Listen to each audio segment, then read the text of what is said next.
ಈ ಕಣ್ ದೃಷ್ಟಿ ಅನ್ನೋದು ಮನುಷ್ಯನ ಮೇಲೆ ಎಷ್ಟು ಎಫೆಕ್ಟ್ ಬೀಳುತ್ತೆ ಅಂತ ಒಂದು ಹುಡುಗಿ ಎಕ್ಸಾಂಪಲ್ ಕೊಟ್ಟು ಹೇಳ್ತೀನಿ ಕೇಳಿ. ಒಂದು ಹುಡುಗಿ ಇರ್ತಾಳೆ, ಅವಳು ಫ್ಯಾಷನ್ ಶೋಗೋಸ್ಕರ ಒಂದು ಯೂನಿಕ್ ಆಗಿರೋ ಬಟ್ಟೆನ ರೆಡಿ ಮಾಡಿರ್ತಾಳೆ. ಅವಳು ಅದ್ರ ಫೋಟೋನ ತಗೊಂಡು ಸೋಷಿಯಲ್ ಮೀಡಿಯಾ ಪ್ಲಾಟ್ಫಾರ್ಮ್ಗೆ, ಸ್ಟೋರಿಗೆ, ಅದಕ್ಕೆಲ್ಲ ಅಂತ ಹಾಕೋತಿರ್ತಾಳೆ.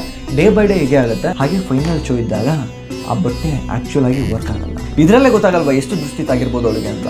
ಹಳೆ ಕಾಲದಲ್ಲಿ ನಮ್ಮ ಅಜ್ಜಿ ತಾತ ಎಲ್ಲ ಮೆಣಸಿನಕಾಯಿ, ನಿಂಬೆಹಣ್ಣು ಅಂತ ದೃಷ್ಟಿ ತೆಗಿತಾ ಇದ್ರು. ಆದ್ರೆ ಇವಾಗ ನಾನು ನಿಮಗೆ ಒಂದು ಮ್ಯಾಜಿಕಲ್ ಜೆಮ್ಸ್ಟೋನ್ ಬಗ್ಗೆ ಹೇಳ್ಕೊಟ್ಟಿದ್ದೀನಿ. ಇದು ನಿಮಗೆ ದೃಷ್ಟಿ, ನೆಗೆಟಿವ್ ಎನರ್ಜಿ ಇವೆಲ್ಲ ನಿಮ್ಮ ಹತ್ರ ಕೂಡ ಸುಳಿಯೋದಕ್ಕೆ ಬಿಡಲ್ಲ. ಇದಷ್ಟೇ ಅಲ್ಲದೆ ನಿಮ್ಮ ಕೋಪ ಕೂಡ ಕಡಿಮೆ ಮಾಡಿಸುತ್ತೆ, ನಿಮ್ಮ ಲಂಗ್ಸ್ ಒಳ್ಳೇದು. ಇದರ ಬೆನಿಫಿಟ್ ಹೇಳಕ್ ಹೋದ್ರೆ ಇನ್ನು ಹಲವಾರು ಇದಾವೆ. ನನ್ನ ಫ್ರೆಂಡ್ ಲೈಫಲ್ಲಿ ಆಗಿರೋ ಈ ಅನುಭವದಿಂದ ಅವ್ನು ಹೇಳ್ದ ಅಂತ ಈ ಲೊಕೇಶನ್ ಹೋಗಿ ನೋಡಿದೆ. ಅಲ್ಲಿ ಹೋದಾಗ ಗೊತ್ತಾಯ್ತು, ಯಾವ ರಾಶಿ ನಕ್ಷತ್ರ ಆದ್ರೂ ಪರವಾಗಿಲ್ಲ, ಇದನ್ನ ಧರಿಸೋದ್ರಿಂದ 100% ರಿಸಲ್ಟ್ ಸಿಗುತ್ತೆ. ಇದು ಸೈಂಟಿಫಿಕಲಿ ಪ್ರೂವ್ ಕೂಡ ಆಗಿರುತ್ತೆ. ಹಾಗೆ ಅದರ ಸುತ್ತ ಪಂಚಲೋಹದಿಂದ ಮಾಡಿರೋ ಕವಚ ಕೂಡ ಇರುತ್ತೆ. ಶನಿ ದೋಷ, ಸರ್ಪದೋಷ ಅಷ್ಟೇ ಅಲ್ಲದೆ ನಿಮಗೆ ಎಲ್ಲ ಸಮಸ್ಯೆಗೂ ಇದೇ ಪರಿಹಾರ ಆಗಿರುತ್ತೆ. ಹಾಗೆ ಇದು AAA+ ಕ್ವಾಲಿಟಿ ಆಗಿರುತ್ತೆ. ಅದಷ್ಟೇ ಅಲ್ಲದೆ ಅಮೆರಿಕ, ಸ್ವಿಸ್ ಹಾಗೆ ಗೌರ್ಮೆಂಟ್ ಆಫ್ ಇಂಡಿಯಾ ಇಂದ ಕೂಡ ಸರ್ಟಿಫೈಡ್ ಆಗಿರುತ್ತೆ. ಈ ಲಾಕೆಟ್ ನಿಮ್ಗೆ ಏನಾದ್ರು ಬೇಕಾದ್ರೆ ಈ ನಂಬರ್ಗೆ ಕಾಲ್ ಮಾಡಿ. ಹಾಗೆ ಇದರ ಅಪ್ಡೇಟ್ಸ್ಗೆ ದಿ ಡಿವೈನ್ ಸ್ಟಾರ್ ವೆಬ್ಸೈಟ್ಗೆ ವಿಸಿಟ್ ಮಾಡಿ. ಇದು ಬರೀ ಒಂದೆರಡು ದಿನದ ವಿಷಯ ಅಷ್ಟೇ ಅಲ್ಲ, ಲೈಫ್ ಲಾಂಗ್ ಕೂಡ ನಿಮ್ಗೆ ರಕ್ಷಣೆ ಮಾಡುತ್ತೆ.